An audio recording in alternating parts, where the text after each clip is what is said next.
भगवान शिव के 12 ज्योतिर्लिंग देश के अलग अलग भागों में स्थित हैं। इन्हें द्वादश ज्योतिर्लिंग के नाम से जाना जाता है। इन ज्योतिर्लिंग के दर्शन, पूजन, आराधना से भक्तों के जन्म जन्मांतर के सारे पाप समाप्त हो जाते हैं।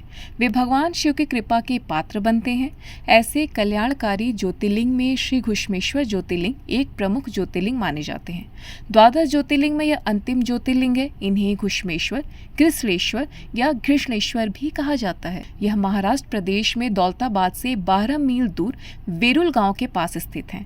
श्री घुश्मेश्वर ज्योतिर्लिंग के विषय में पुराणों में यह कथा वर्णित है कि दक्षिण देश में देवगिरी पर्वत के निकट सुधर्मा नामक एक अत्यंत तेजस्वी तपोनिष्ठ ब्राह्मण रहते थे। उनकी पत्नी का नाम सुदेहा था। दोनों में परस्पर बहुत प्रेम था। किसी प्रकार का कोई कष्ट उन्हें नहीं था, लेकिन उन्हें कोई संतान नहीं थी। ज्योतिष गणना से पता चला कि सुदेहा के गर्भ से संतानोत्पत्ति हो ही नहीं सकती। सुदेहा संतान की बहुत ही इच्छुक थी। उन्होंने ब्राह्मण सुधर्मा से अपनी छोटी बहन से दूसरा विवाह करने का आग्रह किया। सुधर्मा ने द्वितीय विवाह से पूर्व अपनी पत्नी को बहुत समझाया था कि तुम इस समय अपनी बहन से प्यार कर रही हो, इसलिए मेरा विवाह करा रही हो, किंतु जब इसे पुत्र उत्पन्न होगा तो तुम उससे ईर्ष्या करने लगोगी। तब सुदेहा ने संकल्प किया कि वह कभी भी अपनी बहन से ईर्ष्या नहीं करेगी। अंत में ब्राह्मण सुधर्मा विवश होकर और बार बार सुदेहा के आग्रह पर अपनी पत्नी की छोटी बहन घुष्मा को ब्याह कर घर ले आए। घुष्मा अत्यंत विनीत और सदाचारणी स्त्री थी। वह भगवान शिव की अनन्य भक्त थी। प्रतिदिन 101 पार्थिव शिवलिंग बनाकर हृदय की सच्ची निष्ठा के साथ उनका पूजन करती थी। भगवान शिव जी की कृपा से थोड़े ही दिन बाद उनके गर्भ से एक अत्यंत सुंदर और स्वस्थ बालक ने जन्म लिया। बच्चे के जन्म से सुदेहा और घुष्मा दोनों की ही आनंद की सीमा न रही।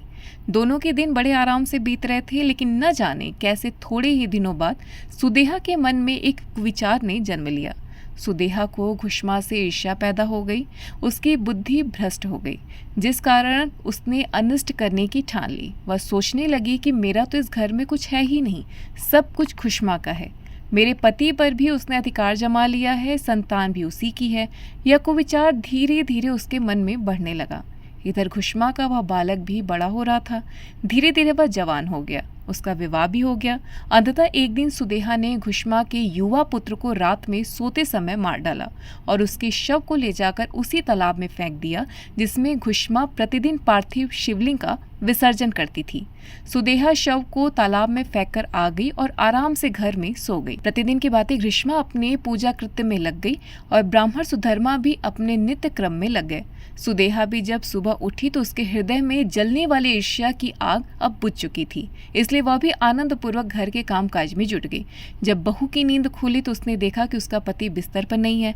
बिस्तर भी खून से सना है तथा शरीर के कुछ टुकड़े पड़े दिखाई दे रहे हैं। यह दृश्य देखकर दुखी बहू ने अपनी सास घुष्मा के पास जाकर निवेदन किया और पूछा कि आपके पुत्र कहाँ गए। उसने रक्त से भीगी शया की स्थिति भी बताई और विलाप करने लगी। इस प्रकार वह पुत्र वधू करुण विलाप करती हुई रोने लगी। सुधर्मा की बड़ी पत्नी सुदेहा भी उसके साथ विलाप करती हुई शोक में डूब गई। यद्यपि वह ऊपर से दुख व्यक्त कर रही थी, किंतु मन ही मन बहुत प्रसन्न थी। अपनी प्रिय वधू के कष्ट और क्रुदन को सुनकर भी घुष्मा विचलित नहीं हुई और वह अपने पार्थिव पूजन व्रत में लगी रही। उसका मन बेटे को देखने के लिए तनिक भी उत्सुक नहीं हुआ। इसी प्रकार ब्राह्मण सुधर्मा भी अपने नित्य पूजा कर्म में लगे रहे। उन दोनों ने भगवान के पूजन में किसी अन्य विघ्न की चिंता नहीं की। दोपहर को जब पूजन समाप्त हुआ तब घुष्मा ने अपने पुत्र की भयानक शया को देखा। देखकर भी उसे किसी प्रकार का दुख नहीं हुआ। घुष्मा ने विचार किया कि जिसने मुझे यह पुत्र दिया है वे ही उसकी रक्षा भी करेंगे। वे तो भक्त प्रिय हैं, कालों के भी काल हैं तथा सत्पुरुषों के मात्र आश्रय हैं। वे ही सर्वेश्वर प्रभु हमारे भी संरक्षक हैं। मैं अब चिंता करके क्या कर सकती हूँ। इस प्रकार सांसारिक तत्वों का विचार कर घुष्मा ने महादेव के भरोसे धैर्य धारण कर लिया, किंतु शोक का अनुभव नहीं किया। प्रतिदिन की तरह वह नमः शिवाय का उच्चारण करते हुए उन पार्थिव शिवलिंगों को लेकर सरोवर के तट पर गई।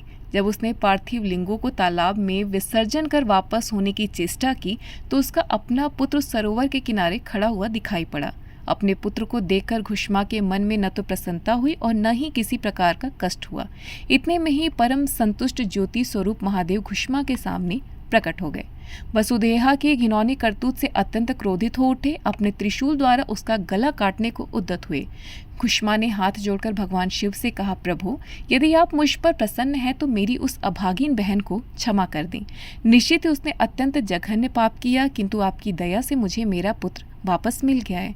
अब आप उसे क्षमा करें। भगवान शिव घुष्मा के भक्तिपूर्ण विकार शून्य स्वभाव से अत्यंत प्रसन्न हो उठे। दया सिंधु महेश्वर ने कहा, घुष्मा, तुम्हारे हित के लिए मैं तुम्हें कोई वर अवश्य दूंगा, इसलिए तुम कोई और वर मांगो। घुष्मा ने कहा, महादेव, यदि आप मुझे वर देना ही चाहते हैं तो लोगों की रक्षा और कल्याण के लिए आप यहीं सदा निवास करें। भगवान शिव ने घुष्मा की प्रार्थना स्वीकार कर ली और ज्योतिर्लिंग के रूप में प्रकट होकर महादेव वहीं निवास करने लगी। सती शिव भक्त घुष्मा के आराध्य होने के कारण महादेव यहाँ घुष्मेश्वर महादेव के नाम से विख्यात हुए। घुष्मेश्वर ज्योतिर्लिंग की महिमा पुराणों में बहुत विस्तार से वर्णित की गई है। इनका दर्शन लोक परलोक दोनों के लिए अमोघ फलदायी है। श्री घृष्णेश्वर ज्योतिर्लिंग भगवान शिव के 12 ज्योतिर्लिंग में अंतिम ज्योतिर्लिंग है। यहीं पर एकनाथ गुरु श्री जनार्दन महाराज की समाधि भी है। यहाँ से आगे कुछ दूर जाकर इतिहास प्रसिद्ध एलोरा की दर्शनीय गुफाएं हैं। एलोरा की इन गुफाओं में कैलाश नाम की गुफा सर्वश्रेष्ठ और अति सुंदर है। पहाड़ को काटकर इस गुफा का निर्माण किया गया है। कैलाश गुफा की कलाकारी दर्शकों के मन को मुग्ध कर देती है। यहाँ मात्र हिंदू धर्मावलंबी ही नहीं बल्कि सभी धर्मों के लोग एलोरा की कलाओं से आकर्षित होते हैं। एलोरा की रमणीयता को देखकर उससे प्रभावित होकर बौद्ध, जैन तथा मुसलमान आदि धर्मावलंबियों ने उसकी सुरम्य पहाड़ियों पर अपने अपने स्थान बनाए हैं। कुछ ऐसे भी लोग हैं जो एलोरा कैलाश मंदिर को घुष्मेश्वर महादेव का प्राचीन स्थान मानते हैं। यहाँ के अति प्राचीन स्थानों में श्री घृष्णेश्वर शिव और देवगिरी दुर्ग के मध्य में स्थित सहस्त्रलिंग, पातालेश्वर व सुरेश्वर हैं। इसी प्रकार सूर्यकुंड तथा शिवकुंड नामक सरोवर भी अति प्राचीन है। इस पहाड़ी की प्राकृतिक बनावट भी कुछ ऐसी ही है जो सबके मन को अपनी ओर खींच लेती है। आशा करती हूँ कि आपको हमारी ये जानकारी पसंद आएगी और भगवान शिव की कृपा आप पर खूब बरसेगी। अगले वीडियो में हम जानेंगे ऐसी अनसुनी व रोचक कथाओं और उनके महत्व के बारे में। तब तक ऐसी ही तमाम रोचक कथाओं और जानकारियों को जानने के लिए सब्सक्राइब करें हमारे चैनल श्री जी को और प्रेम से बोले राधे राधे।